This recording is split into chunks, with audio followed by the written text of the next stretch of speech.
أشهد أن لا إله إلا الله وحده لا شريك له وأشهد أن محمدا عبده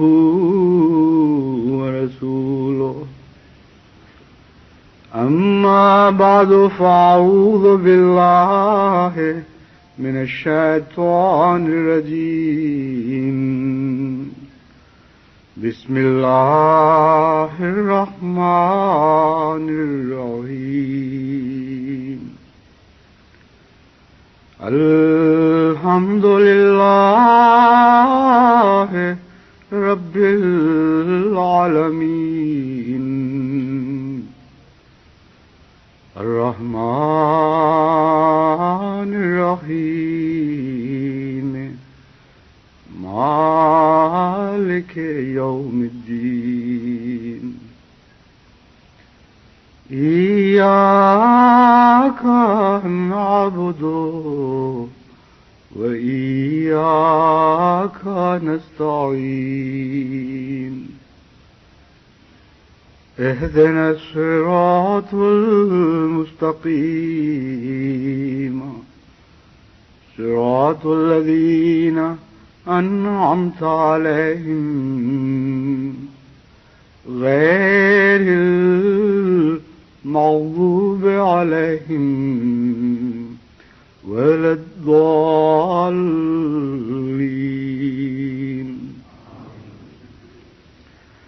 وسع كرسيه السماوات والأرض ولا يؤوده حفظهما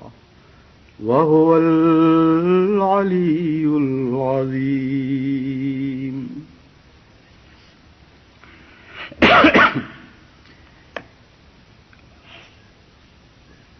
سورہ فاتحہ کو جو مقام صورتوں میں حاصل ہے وہی مقام آیت الکرسی کو آیات قرآنی میں حاصل ہے.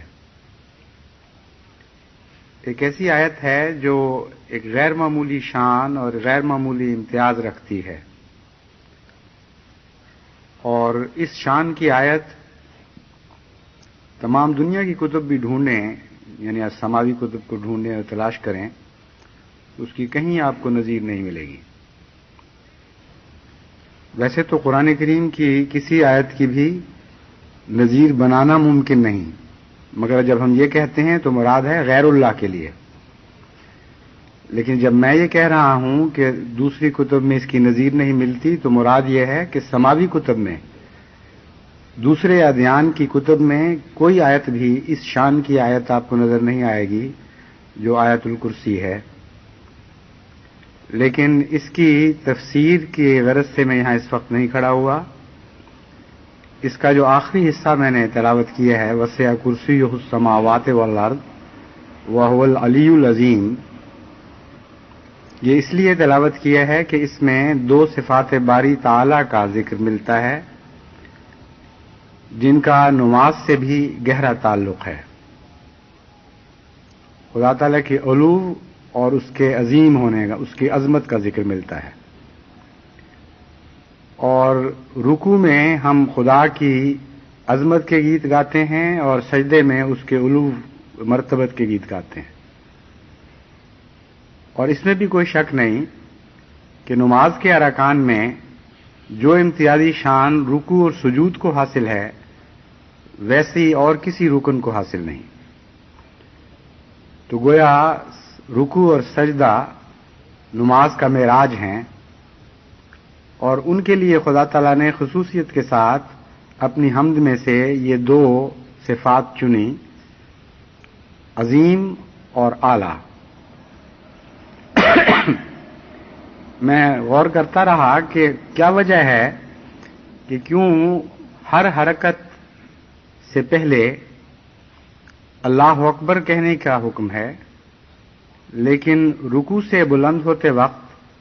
اللہ اکبر کی بجائے ہم سمع اللہ لمن حمدہ کہتے ہیں. تو اس کی دو وجوہات مجھے سمجھ آئیں. اول یہ کہ میں سمجھتا ہوں کہ جہاں تک ظاہری حرکات کی مناسبت کا تعلق ہے، رکوع سے سجدہ اگلا قدم ہے، لیکن رکوع سے سیدھا اگر سجدے میں چلے جائیں تو اس سے سجدے اور قیام کے درمیان جو نمایاں امتیاز پیدا ہوتا ہے وہ امتیاز پیدا نہیں ہو سکتا۔ سجدے میں جو عاجزی کی شان ہے ویسی شان نہیں بن سکتی جب تک کھڑی حالت میں انسان سجدے میں نہ گرے۔ اس لیے دراصل ایک انٹرلیوڈ ہے یہ۔ جب ہم کھڑے ہوتے ہیں دوسری مرتبہ سمع اللہ لمن حمدہ کہہ کر، تو رکوع اور سجدے کے درمیان ایک وقفے کی حالت ہے جس سے سجدے کی عظمت کو نمایاں کرنا مقصود ہے۔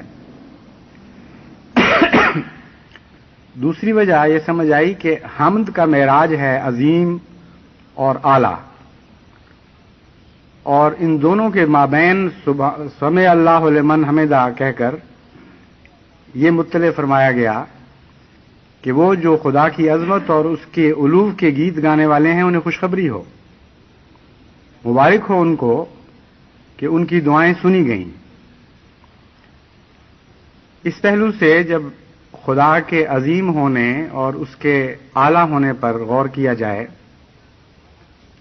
تو سجدے میں بھی اور رکوع میں بھی بہت زیادہ گہرائی پیدا ہو جاتی ہے اور بہت زیادہ عظمت عطا ہوتی ہے۔ یہ ضروری نہیں ہوتا کہ ہر غور اسی حالت میں کیا جائے، بلکہ یذکرون اللہ قیاما وقعودا وعلی جنوبہم سے پتہ چلتا ہے کہ چلتے پھرتے اٹھتے بیٹھتے مومن صفات باری تعالیٰ پہ غور کرتے رہتے ہیں، اور غور کے نتیجے میں خدا کی صفات ان کے اندر نئی شان کے ساتھ جنم لینے لگتی ہیں، گویا ان کے وجود میں بھی اور ان کے تصورات میں بھی۔ اور پھر جب وہ ایک لفظ عظیم کہتے ہیں تو ان کا خدا کو عظیم کہنا دوسرے لوگوں کے عظیم کہنے کے برابر نہیں ہو سکتا، یا یوں کہنا چاہیے کہ عام لوگوں کا خدا کو عظیم کہنا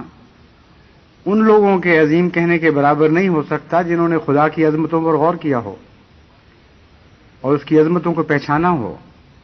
اور اس کی عظمتوں کو اپنے وجود پر وارد کیا ہو۔ اسی طرح علو کا مضمون ہے، اس میں بھی بہت ہی وسعتیں ہیں، تو ان پر جتنا آپ غور کریں گے اتنا ہی زیادہ آپ کے سجدے اور آپ کے رکوع اور آپ کے سجدے میں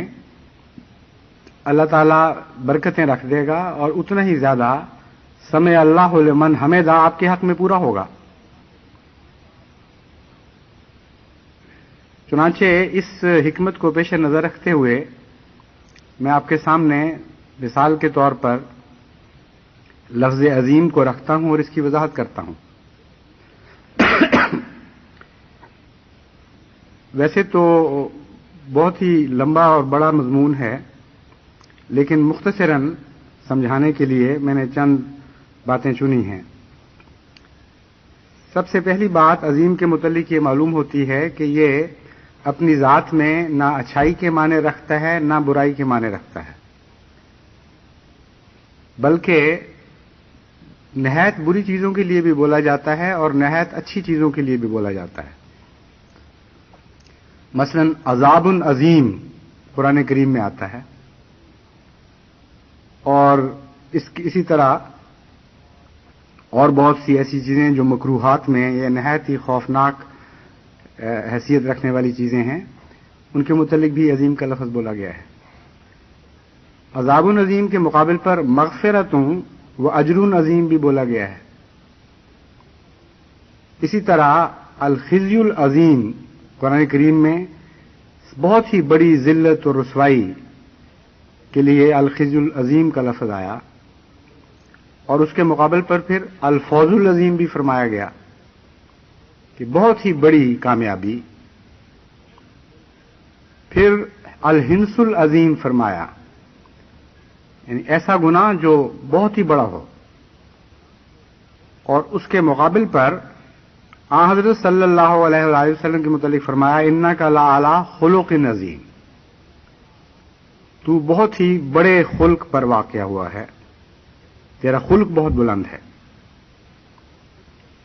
اسی طرح حظ عظیم برے معنوں میں بھی قرآن کریم میں استعمال ہوا ہے اور اچھے معنوں میں بھی استعمال ہوا ہے۔ ذو حظ عظیم کا محاورہ بین ہی ایک دوسرے سے بالکل مخالف معنوں میں استعمال ہوا ہے۔ ملک عظیم بھی فرمایا گیا اور اللہ تعالیٰ کو العلی العظیم بھی فرمایا گیا۔ تو یہ لفظ اپنی ذات میں بہت ہی وسعت رکھتا ہے۔ جب ہم سبحان رب العظیم کہتے ہیں تو اس وقت یہ معنی تقسیم ہو جاتے ہیں، وہ سارے معنی جو برے ہیں وہ کٹ کر الگ ہو جاتے ہیں، اور عظیم کے وہی معنی باقی رہ جاتے ہیں جو خدا تعالیٰ کے ساتھ نسبت رکھ کے اپنے اندر حسن پیدا کر لیتے ہیں۔ تو واضح پیغام، پہلا پیغام ہمیں یہ ملا کہ محض عظمتیں کوئی چیز نہیں ہیں، محض بڑی نظر آنے والی چیزیں، روبدار چیزیں جن کی وجہ سے انسان مروب ہو جائے اور اپنے آپ کو چھوٹا محسوس کرے، یہ اپنی ذات میں ان چیزوں کی کوئی حقیقت نہیں۔ عظمت وہی ہے جو رب کی طرف منسوب ہو، عظمتیں وہی ہیں جو خدا تعالیٰ کی طرف سے نصیب ہوں۔ بس عظمت کا تصور فی ذاتے ہی انسان کو غلط رستوں کی طرف جو لے جا سکتا تھا، رکوع نے وہ آدھے رستے جو غلط سمتوں میں جاتے تھے ان کے آگے روکیں کھڑی کر دیں، دیوار بنا دی، اور صرف اچھی عظمتوں کی طرف جانے کی تمنا پیدا کر دی، اور میرا رب کہہ کر سبحان رب العظیم ایک امید پیدا کر دی کہ ان عظمتوں کو تم حاصل بھی کر سکو گے، کیونکہ یہ ساری عظمتیں تمہارے رب کے پاس ہیں۔ جب کہتے ہو میرا رب تو مراد ہے ہاں وہ رب جس سے میں یہ سب کچھ حاصل کر سکتا ہوں، جو میرا مالک اور میرا خالق ہے، اور جتنا میں اس سے تعلق بڑھاؤں گا اتنا ہی اچھی عظمتیں مجھے نصیب ہوں گی۔ دوسرے لفظ عظیم میں اپنی ذات میں ایک ایسی عظمت پائی جاتی ہے جو باقی صفات باری تعالیٰ سے اس لفظ کو ممتاز کر رہی ہے۔ کوئی ایک بھی صفت ایسی نہیں جس کو دوسری صفت کے پر چسپاں کیا جا سکے، یعنی دوسری ہر صفت پر چسپاں کیا جا سکے۔ مثلا آپ یہ نہیں کہہ سکتے کہ وہ بڑا رحیم منتقم ہے، یا اگر یہ کہہ بھی سکیں ایک خاص عارفانہ معنوں میں تو یہ نہیں کہیں گے کہ اول منتقم ہے، آخر منتقم ہے، باطن منتقم ہے، ظاہر منتقم ہے، رحمان منتقم ہے، غفور منتقم ہے۔ بعض صفات کے ساتھ جوڑ کھا جائیں گی، اور بعض صفات کے اوپر چسپاں نہیں ہو سکتی، مگر خدا تعالیٰ کی صفت عظیمیت ہر دوسری صفت کے ساتھ لگ کر اس میں عظمت کے معنی پیدا کر دیتی ہے۔ وہ عظیم رحمان ہے، وہ عظیم غفور ہے، وہ عظیم رحیم ہے، وہ عظیم منتقم ہے، وہ عظیم باطن ہے، وہ عظیم ظاہر ہے، وہ عظیم اول ہے، وہ عظیم آخر ہے۔ تو اس لفظ کے اندر جو عظمت پائی جاتی ہے وہ اس میں اتنی وسعت پیدا کر دیتی ہے کہ تمام صفات باری تعالی کے ساتھ چسپاں ہو کر ان کے اندر ان کو ایک نئی شان کے ساتھ یہ لفظ نمایاں کر دیتا ہے۔ بس جب آپ عظیم کہتے ہیں تو اسی لفظ عظیم کے اندر خدا کی ہر صفت کا تصور باندھ سکتے ہیں، اور یہ سوچ سکتے ہیں کہ میرا وہ رب عظیم ہے جو یہ ہے، میرا وہ رب عظیم ہے جو یہ ہے، اور ہر قسم کی دعا اسی تحمید کے اندر داخل کر سکتے ہیں۔ یعنی بظاہر خدا کی حمد کے گیت گا رہے ہیں، بباطن بھی حمدی کے گیت گا رہے ہیں، لیکن ساتھ ہی دعا کا مطلب بھی حاصل ہو جاتا ہے۔ کسی خاص حالت میں جب اپنے گناہوں کے تصور سے انسان کی جان ہلاک ہو رہی ہو، اس وقت رب العظیم جب کہے گا تو اس کی خدا کی مغفرت کی عظمت کا تصور نمایاں طور پر اس کے سامنے آئے گا، اس کے عفو کا تصور نمایاں طور پر اس کے سامنے آئے گا، اور یہ سوچے گا کہ ہاں بہت گناہ گار ہوں لیکن میرا رب بہت عظیم ہے، اپنی مغفرت میں بہت عظیم ہے، اپنے عفو میں بہت عظیم ہے۔ غرضی کہ اس لفظ کی عظمت میں تمام عظمتیں سما جاتی ہیں، اور اس ایک صفت کے اندر خدا تعالیٰ کی تمام صفت کا بیان ہو سکتا ہے اور دعا کے رنگ میں بیان ہو سکتا ہے۔ جہاں تک لفظ اعلیٰ کا تعلق ہے، اگرچہ عظیم لفظ میں مد مقابل کا تصور ذہن میں نہیں ابھرتا، بلکہ اپنا عجز کسی عظیم کے مقابل پر سامنے آتا ہے، مگر علو لفظ میں ایک مد مقابل کا تصور بھی لازماً ابھر آتا ہے، ایسی چیز جو کسی دوسرے پر غالب ہو، کسی دوسرے سے بلند ہو۔ اور یہ علو جو خدا تعالیٰ کی صفت کا حصہ ہے، یہ بھی خدا تعالیٰ کی ہر صفت کے ساتھ چسپاں ہو کر غیر اللہ کے مقابل پر اطلاق پائے گا۔ جب آپ کہتے ہیں کہ خدا اعلیٰ ہے تو اپنی ہر صفت میں ہر غیر اللہ کے مقابل پر اعلیٰ ہے، اور ان معنوں میں اس لفظ میں بھی ایک علو مرتبت پائی جاتی ہے جو ہر صفت کے ساتھ متعلق ہو جاتی ہے۔ لفظ علو پر جب ہم غور کرتے ہیں قرآن کریم کی مختلف آیات کی روشنی میں، تو ایک خیال تو اس طرف جاتا ہے کہ لفظ علو میں ایک تنزیہی رنگ پایا جاتا ہے، یعنی فی الحقیقت سوائے خدا کے کوئی اعلیٰ نہیں ہو سکتا، اور جس کسی نے بھی دعویٰ کیا اس نے جھوٹا دعویٰ کیا۔ دوسرے اگر کوئی اعلیٰ بنا بھی ہے تو زمینی طور پر ادنا صورت میں اعلیٰ بنا ہے، لیکن فی الحقیقت اسے کوئی بلندی نصیب نہیں ہوئی۔ تیسرے یہ کہ اگر کوئی اعلیٰ بننا چاہتا ہے تو خدا کے حضور جھکنے کے نتیجے میں وہ اعلیٰ بن سکتا ہے، اور تب اعلیٰ ہو سکتا ہے اگر اس کی نسبت خدا کی طرف ہو جائے۔ اس کے بغیر غیر اللہ کو کوئی علو نصیب نہیں ہو سکتا۔ جہاں تک خدا تعالیٰ کے انبیاء کے دشمنوں کا تعلق ہے، سب سے زیادہ لفظ علو ان معنوں میں کہ غاصبانہ قبضہ کرنے کی کوشش کی گئی اس لفظ پر فرعون کے لیے استعمال ہوا ہے۔ کسی نبی کے مد مقابل پر کے متعلق خدا تعالیٰ نے لفظ علو کا اس طرح بار بار استعمال نہیں فرمایا، لیکن فرعون کے متعلق فرماتا ہے ان فرعون علا فی الارض وجعل اہلہا شیعا، کہ فرعون نے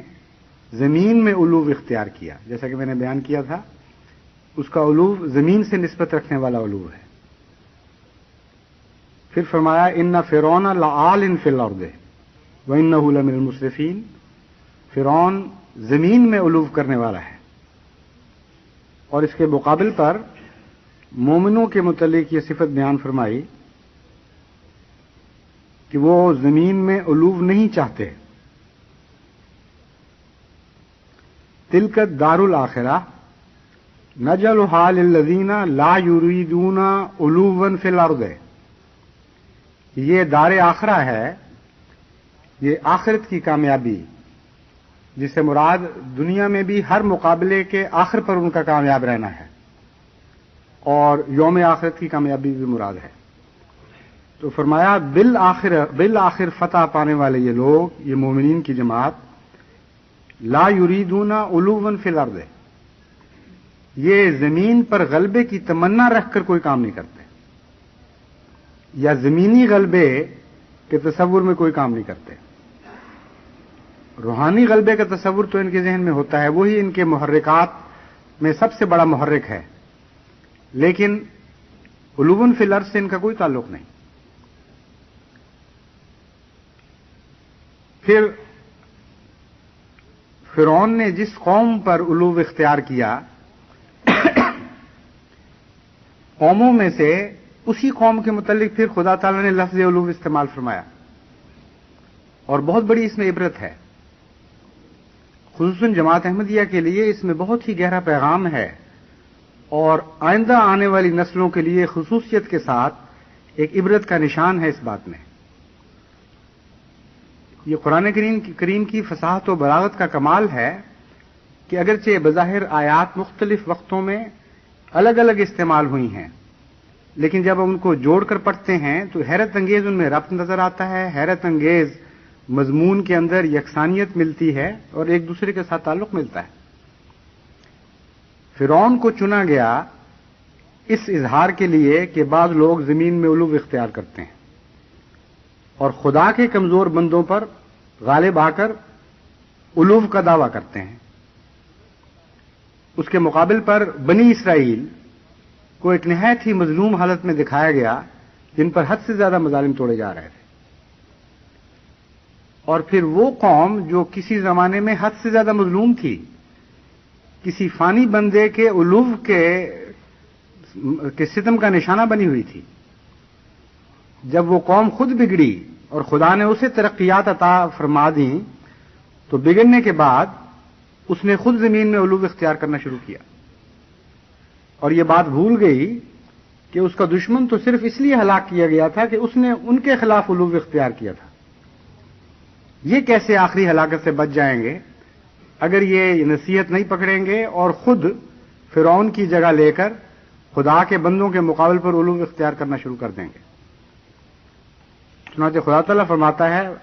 لَتُفْسِدُنَّ فِي الْأَرْضِ مَرَّتَيْنِ وَلَا تَعْلُنَّ عُلُوًّا كَبِيرًا، کہ تمہارے متعلق یہ لکھی ہوئی بات تھی کہ اے بنی اسرائیل تم 2 دفعہ زمین میں علو اختیار کرو گے اور فساد کے ساتھ علو اختیار کرو گے. تُفْسِدُنَّ فِي الْأَرْضِ مَرَّتَيْنِ وَلَا تَعْلُنَّ عُلُوًّا كَبِيرًا، بہت ہی بڑا علو اختیار کرو گے. جب فرعون نے علو کیا تو اس نے یہ دعویٰ کیا انا ربکم الاعلی. قرآن کریم فرماتا ہے فقال انا ربکم الاعلی،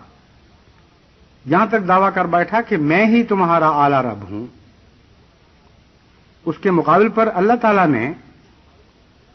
اس کو حقیر اور ذلیل کرنے کے لیے ایک عجیب رنگ اختیار فرمایا. موسیٰ کو مخاطب کر کے فرمایا لا تخف انکا انت الاعلی. یہ مجھ پر علو اختیار کر رہا ہے، یہ دعوے کر رہا ہے کہ مجھ سے بھی بڑا ہے، تو میرا ایک حقیر ادنا خادم ہے اور اتنا کمزور ہے کہ ڈر رہا ہے، ایک اپنے ہاتھ کے سوٹے سے ڈر رہا ہے. فرمایا لا تخف انکا انت الاعلی، ہرگز نہ ڈر، تو ایک عظیم اور اعلیٰ ذات کی طرف منسوب ہونے والا بندہ ہے، اس لیے اس فرعون پر تجھے ہم علو عطا کریں گے اور اس کے مقابل پر تو اعلیٰ ٹھہرے گا. تو کہاں یہ کہ نعوذ باللہ من ذالک وہ اپنے رب سے اعلیٰ ہو، وہ اس کے ایک نہایت ہی ادنا اور ایک عاجز بندے کے مقابل پر بھی ذلیل اور خوار کر دیا گیا اور وہی آخر اعلیٰ ٹھہرا. اور موت سے پہلے اس کو اقرار کرنا پڑا کہ موسیٰ بہرحال غالب آیا ہے اور میں مغلوب ہو گیا ہوں. اسی طرح بنی اسرائیل کے لیے جب فرمایا کہ تم 2 دفعہ زمین میں علو اختیار کرو گے تو اس کے مقابل پر بھی کسی قوم سے یہ وعدہ ہونا چاہیے تھا کہ تمہارے مقابل پر وہ علو اختیار نہیں کر سکیں گے اور لازماً ناکام اور ذلیل ہوں گے. اور وہ قوم حضرت محمد مصطفیٰ صلی اللہ علیہ وآلہ وسلم کے ماننے والوں کی قوم ہے. اور عجیب شان ہے قرآن کریم کی کہ بنی اسرائیل سے یہ وعدہ تھا کہ تمہیں 2 دفعہ زمین میں فساد کا موقع ملے گا اور 2 دفعہ تم علو اختیار کرو گے، اور 2 ہی مرتبہ قرآن کریم میں حضرت محمد مصطفیٰ صلی اللہ علیہ وآلہ وسلم کے غلاموں کو اعلیٰ ہونے کی خوشخبری دی گئی ہے. فرمایا ولا تہنوا ولا تحزنوا وانتم الاعلون ان کنتم مؤمنین.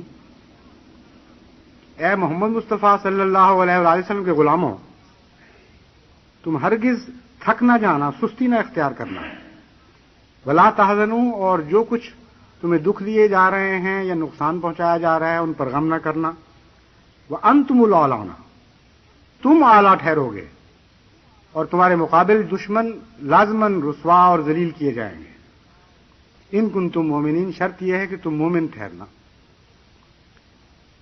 پھر دوسری جگہ فرمایا ولا تہنوا وتدعوا الی السلم وانتم الاعلون واللہ معکم ولن یترکم اعمالا، کہ دیکھو سست نہ ہو جانا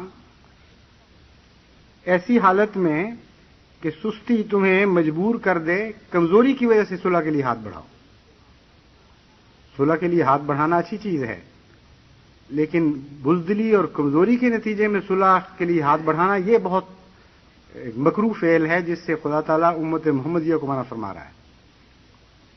وَأَنْتُمُ الْأَوْلَانَ، اور پھر تمہیں ضرورت بھی کیا ہے؟ ایک باغیرت آدمی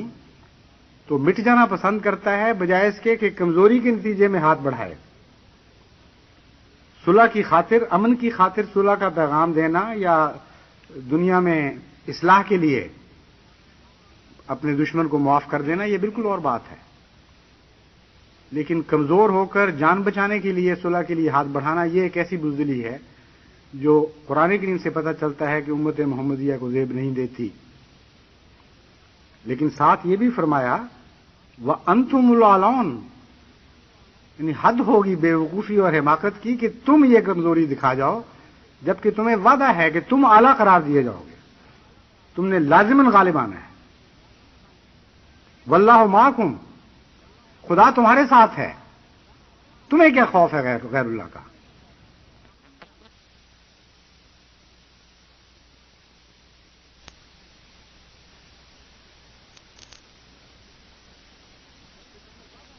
جبکہ تمہیں وعدہ ہے کہ تم اعلیٰ قرار دیے جاؤ گے،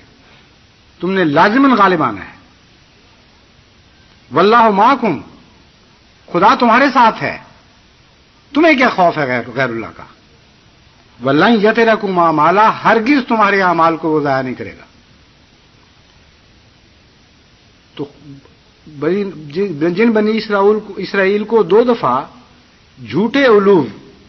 کا موقع دیا جائے گا کہ وہ خدا کی تمام دنیا میں خدا کے بندوں کو مغلوب کر دیں، ان کے مقابل پر 2 ہی مرتبہ حضرت محمد مصطفیٰ صلی اللہ علیہ وآلہ وسلم کے غلاموں کو یہ خوشخبری دی گئی، اور آن حضرت صلی اللہ علیہ وآلہ وسلم کے مقام کی عظمت کا بھی اس سے اظہار ہوتا ہے۔ انبیاء میں سے صرف حضرت موسیٰ کو چنا گیا یہ کہنے کے لیے کہ تم اعلیٰ ٹھہرو گے، مگر یہاں محمد رسول اللہ صلی اللہ علیہ وسلم کو نہیں فرمایا کہ تم اعلیٰ ٹھہرو گے، آپ کے غلاموں کو فرمایا کہ تم اعلیٰ ٹھہرو گے۔ تیرے بڑھنے سے قدم آگے بڑھایا ہم نے۔ شان امت محمدیہ دیکھیں کتنی حیرت انگیز شان ہے کہ خدا تعالیٰ نے لفظ اعلیٰ کا استعمال پہلے نبی کے متعلق فرمایا تھا، اب نبی کے غلاموں کے متعلق فرما رہا ہے۔ بس یہ جو لفظ اعلیٰ ہے، جب ہم خدا تعالیٰ کی حمد کے گیت گاتے ہیں سبحان رب الاعلیٰ، تو اس میں زمانے کے تمام فسادات کا علاج بھی موجود ہے۔ فرعون خواہ اول ہو یا ثانی ہو، یہود خواہ اول ہوں یا یہود کے مظہر ہوں، جس قسم کے بھی فرعون ہمارے سامنے آئیں گے، جس قسم کے بھی یہود ظاہر ہوں گے حضرت صلی اللہ علیہ وآلہ وسلم کی پیشگوئیوں کے مطابق، اگر آپ مومن رہیں گے، اگر آپ اپنے سجدوں کو سچی حمد سے بھر دیں گے، تو خدا کی قسم آپ ہی غالب رہیں گے اور آپ ہی غالب رہیں گے، کہ خدا تعالیٰ تکرار کے ساتھ آپ کو بتا رہا ہے کہ اے محمد مصطفیٰ صلی اللہ علیہ وسلم کے غلاموں، تم پر کسی اور قوم کو، کسی اور فرعون کو غلبہ نصیب نہیں ہو سکتا، ہم تمہارے ساتھ ہیں، ہم نے تم سے وعدہ کیا ہے کہ تم اعلیٰ ٹھہرو گے، لیکن شرط یہ ہے کہ رب اعلیٰ کے حضور جھکے رہنا اور زمین میں علو کی تمنا نہ کرنا، کیونکہ زمین میں علو کی تمنا کرنے والے ہمیشہ ذلیل قرار دیے جاتے ہیں۔ بس اس پہلو سے جماعت احمدیہ کی ترقی اور جماعت احمدیہ کے غلبے اور جماعت احمدیہ کی فلاح و بہبود کا راز جماعت احمدیہ کے رکوع اور سجدے میں ہے۔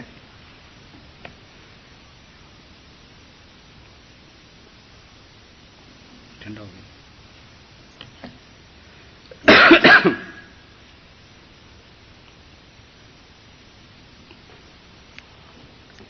جتنا آپ کا رکوع رب العظیم کے حضور عاجزی اختیار کرے گا، اتنا ہی زیادہ خدا تعالیٰ کی طرف سے آپ کو اچھی عظمتیں نصیب ہوں گی۔ جتنا آپ کے سجدے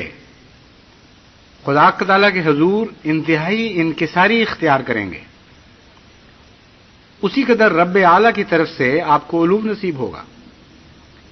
نہ عظمتوں میں کوئی قوم آپ کا مقابلہ کر سکے گی، نہ علو مرتبت میں کوئی قوم آپ کا مقابلہ کر سکے گی۔ اور اگر آپ رکوع اور سجدہ کو لازم بنا لیں اور پکڑ رہیں اور نہ تھکیں اور جان سے زیادہ عزیز بناتے ہوئے ان کے ساتھ چمٹ رہیں، تو ہمیشہ کے لیے آپ کی عظمتیں بھی بڑھتی رہیں گی اور آپ کا علو مرتبت بھی بڑھتا رہے گا۔ کیونکہ سجدوں میں جس خدا کی عظمت کے آپ گیت گاتے ہیں، اس کی عظمتوں کی انتہا کوئی نہیں۔ جتنا زیادہ آپ اس کی معرفت میں ترقی کریں گے، اتنا ہی زیادہ آپ کو عظمتیں نصیب ہوتی چلی جائیں گی۔ اس کے علو کی کوئی انتہا نہیں ہے۔ جتنا زیادہ آپ کے اس کے علو کے مفہوم کو سمجھتے چلے جائیں گے، اتنا ہی زیادہ آپ کو علو مرتبت نصیب ہوتی چلی جائے گی۔ بس جہاں میں جماعت کو بار بار نماز کے قیام کی تلقین کر رہا ہوں، وہاں نمازوں کو مغز اور روح سے بھرنے کی بھی تلقین کر رہا ہوں، کیونکہ قیام نماز سے مراد محض ظاہری قیام نہیں، بلکہ نماز کی روح کو قائم کرنا ہے۔ اس پہلو سے نماز کی حیثیت ویسی ہی ہوگی جیسے پھل ہو جو رس سے بھرا ہوا ہو۔ اگر وہ رس سے بھرا ہوا نہیں اور خالی ہے تو جیسا کہ میں نے پہلے بھی بیان کیا تھا، بعض اوقات نقصان کا موجب بھی بن جاتا ہے۔ جب ایک انسان نماز شروع کرتا ہے تو اس کی کیفیت ایسی ہے جیسے ایک سرکنڈا ہو، دیکھنے میں خوبصورت نظر آتا ہے اور نئے شکر سے ملتی ہے اس کی شکل، یعنی وہ گنا جس سے میٹھا رس نکلتا ہے اس کے بالکل مشابہ ہوتا ہے، اور ظاہری صفات میں ویسے ہی نظر بھی آتا ہے۔ یا نئے شکر ہو لیکن ابتدائی حالت میں، وہ بظاہر تو وہ گنا ہی کہلائے گا، لیکن فی الحقیقت اس کی صفات اس وقت سرکنڈے سے ملتی جلتی ہیں۔ تو نماز کو ظاہری شکل دینا مقصود نہیں ہے، وہ اگلے اقدامات بھی کریں جس سے نماز رس سے بھرنے لگے، اس کے اندر ایک روح پیدا ہو جائے اور نماز کو بھی ایک خلق آخر عطا ہو جائے، اچانک وہ مادی چیزوں سے نکل کر ایک زندہ چیز، ایک روحانی چیز میں تبدیل ہو جائے۔ اس کے لیے ایک لمبی جد و جہد کی ضرورت ہے، اور نماز کے ہر لفظ میں جتنا بھی آپ کو غور کریں گے، بہت سی ایسی باتیں نظر آئیں گی جس سے آپ کو نماز قائم کرنے میں مدد ملتی چلی جائے گی۔ بس ہر لفظ پر غور کریں اور کوشش کریں اس کے معنی کو پانے اور پھر معنی کو اپنانے کی۔ کوئی ایک لفظ بھی نماز میں ایسا استعمال نہیں ہوا جس کے اندر گہرائی اور وسعت نہ پائی جاتی ہو۔ سجدوں کے بعد آپ بیٹھتے ہیں تو پہلا کلمہ خدا کے حضور یاد کرتے ہیں التحیات ہو، پھر کہتے ہیں والصلوات ہو الطیبات ہو۔ التحیات کیا چیز ہے؟ التحیات کا تو مطلب ہے تحفے۔ تو جب آپ لفظ التحیات کہتے ہیں تو فوراً ذہن میں یہ خیال پیدا ہوتا ہے کہ میں عاجز حقیر انسان خدا سے مانگنے نکلا تھا، اس کے در پر اس کی چوکھٹ پر اپنا سر رکھ دیا، میں کیا تحفے پیش کروں گا؟ اور التحیات للہ کہہ کے یہ بھی فرما دیا کہ تحفے ہیں ہی دراصل خدا کے لیے، اور ہر قسم کے تحفے خدا تعالیٰ کے لیے ہیں۔ اس لفظ پر بھی جب آپ غور کرنے لگیں تو نماز کی نئی لذت آپ کو نصیب ہو جائے گی، نماز کو عمدگی سے ادا کرنے کے نئے طریقے آپ کو مل جائیں گے۔ سب سے پہلی بات یہ کہ تحفہ تو ایک ایسی چیز کو کہتے ہیں جس میں جبر کا کوئی پہلو نہیں، کراہت کا کوئی پہلو نہیں، اور محبت کے سوا کوئی جذبہ نہیں ہے جو انسان کو اپنی ایک چیز چھوڑ کر دوسرے کی طرف منتقل کرنے پر آمادہ کرتا ہے. کسی اور انتقال میں یہ بات نہیں پائی جاتی سوائے تحفے کے. خالصتاً محبت اور پیار کے نتیجے میں جو پیش کی جاتی ہے جو چیز پیش کی جاتی ہے اس کا نام تحفہ ہے. اور پیار سے جو چیز پیش کی جاتی ہے اس میں اکتاہٹ نہیں ہو سکتی، اس میں بیزاری پیدا نہیں ہو سکتی. وہ سجا کر پیش کی جاتی ہے، سنوار کر پیش کی جاتی ہے. تو جب کہا جاتا ہے التحیات للہ ہے تو سب سے پہلے التحیات کا اطلاق نمازوں پر ہوتا ہے، کیونکہ اس کے مان بات فرمایا والصلوات والطیبات، فرمایا اپنی نمازوں کو تحفے بنا کر پیش کرو، بیگار کے طور پر نہ پڑھنا. اس طرح نہ پڑھنا کہ تم مجبور ہو اور کسالہ کی حالت میں خدا کے سامنے یہ نمازیں پیش کر رہے ہو جبکہ دل اس میں شامل نہیں. چٹی ادا کی اور فارغ ہو کر انسان باہر چلا گیا. اگر یہ روح ہے تو یہ التحیات کہلا ہی نہیں سکتی. تو التحیات کہتے ہی جہاں ایک معنی انسان کو ملتا ہے وہاں ایک خطرے کا الارم بھی بجنا شروع ہو جاتا ہے.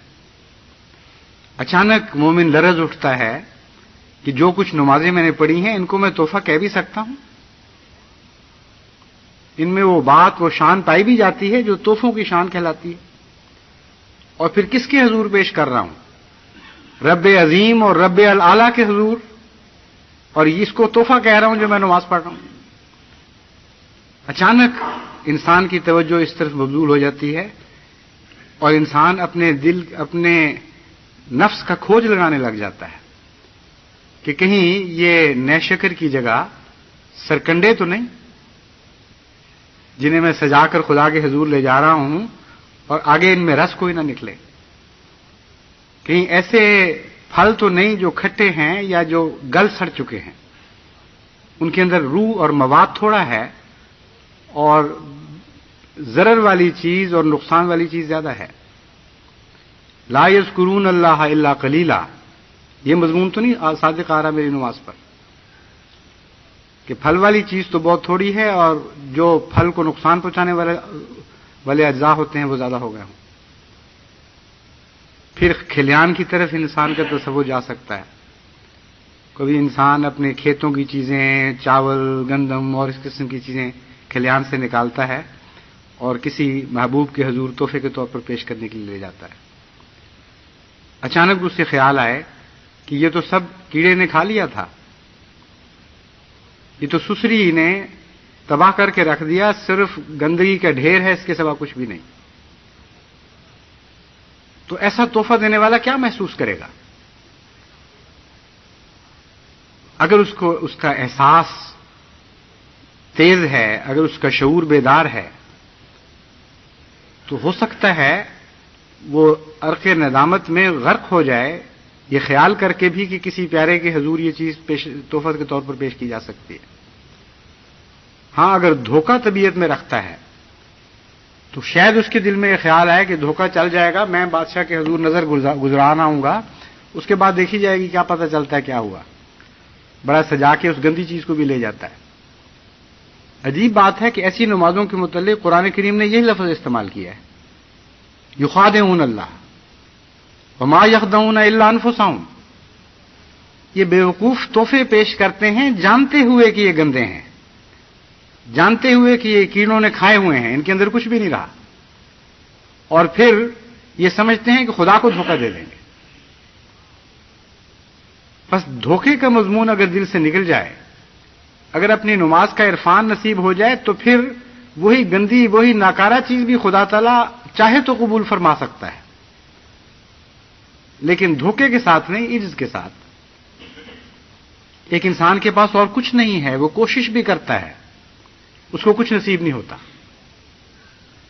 اور جو کچھ ہے وہ سمیٹ کر اس میں سے اچھی چیز خدا کے اپنے پیارے کے حضور پیش کرتا ہے. وہ لفظ تحفہ اس پر بھی اطلاق پائے گا لیکن دھوکے والے پر نہیں. بس یہ درست ہے کہ ہر انسان کی نماز کی کیفیت الگ الگ ہوگی اور ویسی نماز حضرت محمد مصطفیٰ صلی اللہ علیہ وآلہ وسلم کے سوا کسی کو نصیب نہیں ہو سکتی، جسے کامل تحفہ کہا جاتا ہے۔ مگر اس کے باوجود اگر دھوکے کا پہلو بھی میں سے نکال دیا جائے اور پورے عرفان کے ساتھ انسان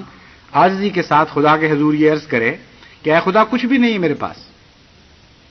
لیکن دیانتداری سے میں تجھے پیار کرنا چاہتا ہوں، دیانتداری سے تیرے حضور کچھ پیش کرنا چاہتا ہوں، اس کھائے ہوئے سامان کو قبول کر لے، ان کمزور نمازوں میں تو جان ڈال دے، کیونکہ جسے تو قبول کر لے گا اسے عظمت نصیب ہو جائے گی۔ اس کا گہرا تعلق آن حضرت صلی اللہ علیہ وآلہ وسلم کی عبادات سے ہے، اور یہ بھی بتایا گیا ہے کہ اگر تم سچ مچ اپنی عبادتوں کو خوبصورت اور حسین بنانا چاہتے ہو تو محمد مصطفیٰ صلی اللہ علیہ وآلہ وسلم سے اس کے طریق سیکھو، کیونکہ اس کے مان بعد فرمایا السلام علیکہ ایھا النبی، اے محمد مصطفیٰ صلی اللہ علیہ وسلم، اے نبی کامل، تحفے تو نے ادا کیے تھے، تجھ پر سلامتی ہو، صلوات اور طیبات کا حق تو نے ادا کیا تھا، تجھ پر سلامتی ہو، اور ان لوگوں پر جنہوں نے تجھ سے گر سیکھے، ان مومنین پر جنہوں نے تجھ سے یہ فیض پایا۔ بس جیسا کہ میں نے بیان کیا ہے، نماز کے ہر کلمے میں، نماز کی ہر ادا میں ایک گہرا فلسفہ ہے، گہرے پیغامات ہیں، لامتناہی ترقیات کے دروازے کھلتے ہیں ہر کلمے پر، اور پھر ایسے ایسے جہان کھلتے ہیں کہ جن کی سیر خود اپنی ذات میں لامتناہی ہو جاتی ہے۔ ساری عمر یہ نمازیں ایک انسان پڑھتا رہے اور عرفان کے ساتھ پڑھتا رہے، ان نمازوں میں ڈوب کر پڑھتا رہے، تب بھی حقیقت یہ ہے کہ وہ اس عالم کی پوری سیر نہیں کر سکتا۔ لیکن جسے سیر کے موقع ملے ہوں اور غفلت کی حالت میں گزر جائے، اس بیچارے کے پلے کیا آئے گا، اس کے ہاتھ میں کیا آئے گا؟ اس لیے یہ جب ان سب باتوں پر انسان غور کرتا ہے تو مزید عجز پیدا ہوتا ہے، مزید خدا کے حضور روح سجدہ ریز ہوتی ہے، اس کے حضور انسان کا وجود رکوع میں چلا جاتا ہے۔ بس رکوع اور سجود کی کیفیت پیدا کریں اپنی نمازوں میں،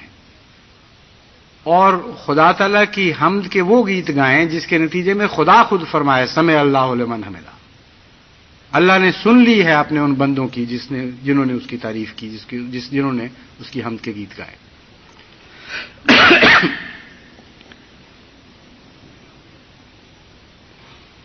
آخر پر آپ کو اس تعلق میں ایسا ایک عجیب واقعہ بتانا چاہتا ہوں جو گزشتہ جمعے اور ہفتے کی درمیانی رات کو ہوا، اور اس کا گہرا تعلق اسی مضمون سے ہے۔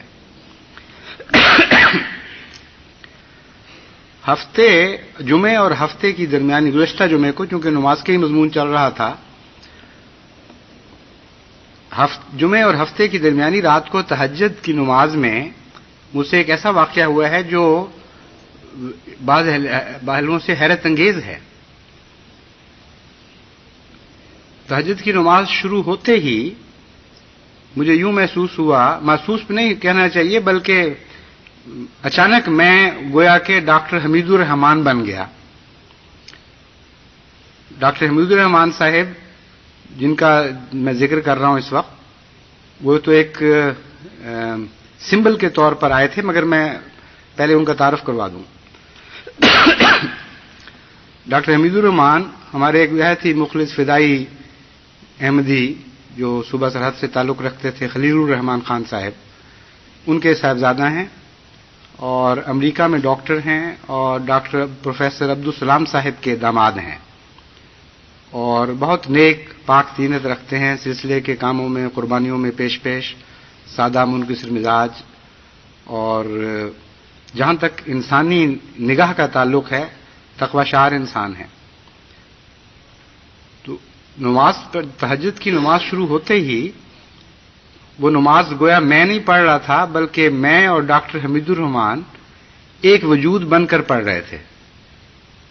اور کوئی تفریق نہیں تھی۔ یہ کوئی آنن فانن واقعہ نہیں ہوا کہ آیا اور گزر گیا، بلکہ حیرت انگیز بات یہ ہے کہ تہجد کے دوران جب میں سلام پھیرتا تھا تو یہ تصور غائب ہو جاتا تھا،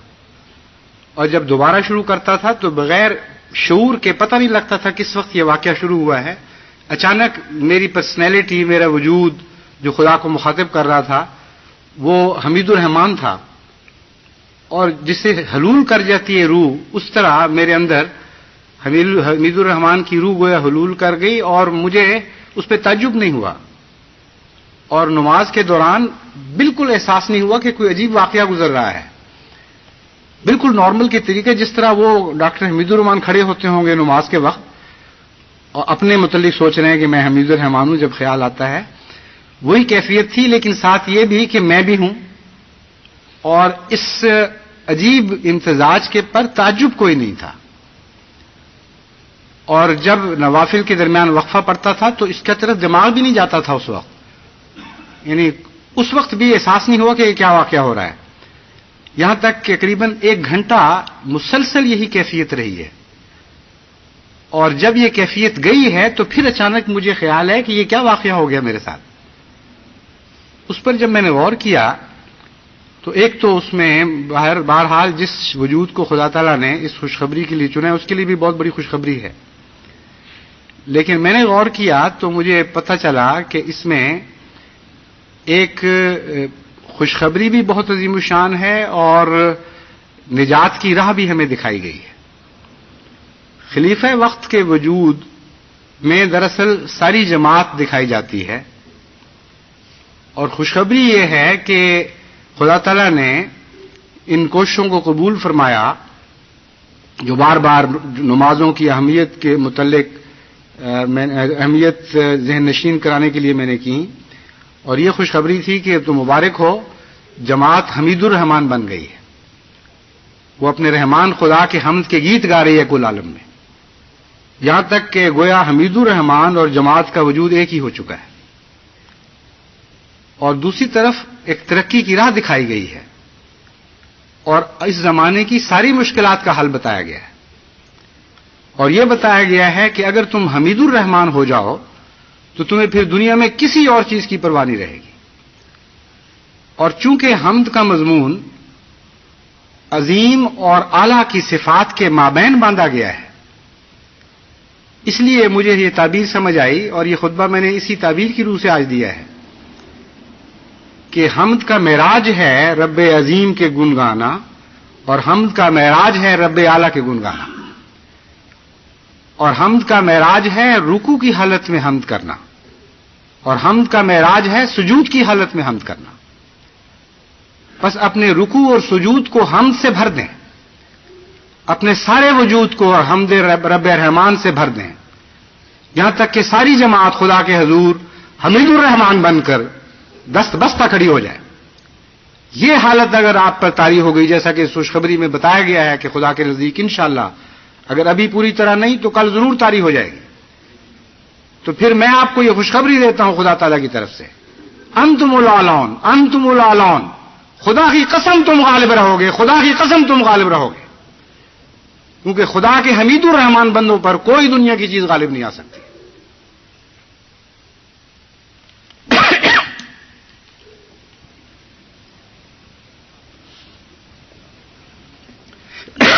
آخر پر میں ایک تحریک کرنا چاہتا ہوں. آپ کو پتہ ہے کہ جلسہ سالانہ مرکزیہ کے ایام قریب آئے ہیں، اور آپ کو یہ بھی معلوم ہے کہ ایسا دشمن جو دنیا میں رب اعلیٰ بننے کا عملاً دعویٰ کر رہا ہے، ایسا دشمن جس نے فساد کی نیت سے دنیا میں علو اختیار کر لیا ہے، وہ جماعت احمدیہ کی ہر نیک تحریک کی راہ میں حائل ہو رہا ہے اور بڑی شان کے ساتھ دعوے کر رہا ہے، گویا کہ ہم نعوذ باللہ من ذالک اس کے بندے ہیں اور ہمارا مرنا جینا اس کے ہاتھ میں ہے. اسی علو اور اسی تکبر کے نتیجے میں گزشتہ سال کی مرتبہ ان سال بھی جلسہ سالانہ منعقد کرنے کی اجازت نہیں دی گئی، جو 26 کو ہونا تھا. تو میرے ذہن میں یہ خیال آیا کہ ہم اس دن کو اپنا احتجاج کا دن بنائیں، تمام دنیا میں سب احمدی احتجاج کریں، مگر کوئی ایک لفظ بھی احتجاج کا غیر اللہ کے سامنے نہ ہو. اس دن روزہ رکھا جائے، اس دن عبادتیں کی جائیں، دن کو بھی عبادت کی جائے، رات کو بھی عبادت کی جائے، اور تمام تر احتجاج رب اعلیٰ سے کیا جائے. رکوع میں بھی احتجاج کیا جائے اور سجدوں میں بھی احتجاج کیا جائے، اور کہا جائے ہمارے رب، ہمارے نزدیک تو ساری عظمتیں تیری ہی ہیں، اور تیرے سوا غیر اللہ سے ہم عظمتوں کی کلیتاً نفی کرتے ہیں. ایک کوڑی کی بھی ہمیں پرواہ نہیں دنیا کی عظمتوں کی، اور ہمارے نزدیک صرف تو اعلیٰ ہے، اور ہر غیر تیرا جو اعلیٰ ہونے کا دعویٰ کرتا ہے جھوٹا ہے اور لازماً ناکام اور نامراد ہونے والا ہے. بس تیرے حضور ہم ان دنیا کی عظمتوں کے دعویٰ کرنے والوں کے خلاف احتجاج کرتے ہیں، اور تیرے حضور رب اعلیٰ کا دعویٰ کرنے والوں کے خلاف احتجاج کرتے ہیں، کہ ہمارے نزدیک تو سوائے تیرے نہ کسی کو عظمت حاصل ہے نہ کسی کو علو حاصل ہے. بس اس روح کے ساتھ، اس جذبے کے ساتھ 26 دسمبر کو یوم احتجاج بنا دیں، اور سارے عالم میں احمدی حمید الرحمان بن کر خدا کے حضور یہ احتجاج کی آواز بلند کریں.